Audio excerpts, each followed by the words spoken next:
बच्चों लोग hydrogen electrode के पोटेंशियल को आपको जीरो करना है एट न्यूट्रल वाटर में, तो आपको बताना है कि आपको उसमें प्रेशर ऑफ H2 कितना लोगे। तो ध्यान देना, इक्वेशन लिख दिए हम लोग 2H से H2, इसका Q के लिए तो Q क्या हो जाएगा, प्रेशर ऑफ H2 जो कि आपको निकालना है बाई H प्लस का स्क्वायर। अब ध्यान देंगे, अगर आपके इस सेल के पोटेंशियल को जीरो करना है तो इसका नॉट इक्वेशन क्या होता है, E equal to E nought cell minus 0.059 by n log Q.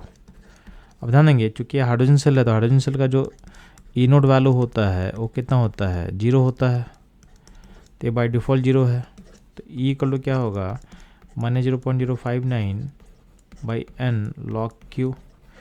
अब ये वैल्यू जीरो कब होगा, जब क्यू का वैल्यू क्या होगा 1। जब क्यू 1 होगा उस केस में ये टर्म क्या हो जाएगा, उस केस में पूरा लॉग क्यू क्या हो जाएगा, जीरो।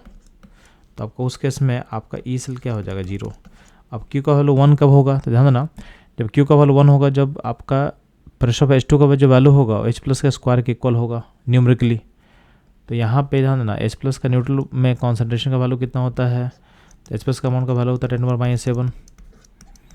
तो नीचे में स्क्वायर करने पे वैल्यू कितना होगा 10⁻14। तो प्रेशर ऑफ H2 भी कितना होना चाहिए था, 10⁻14 होना चाहिए, तभी रेशियो क्या होगा 1। तो आपका प्रेशर ऑफ H2 का जो वैल्यू होगा 10⁻14 atm होगा, तभी आपका जो सेल का पोटेंशियल होगा वो जीरो आएगा एट न्यूट्रल वाटर यानी प्योर वाटर में।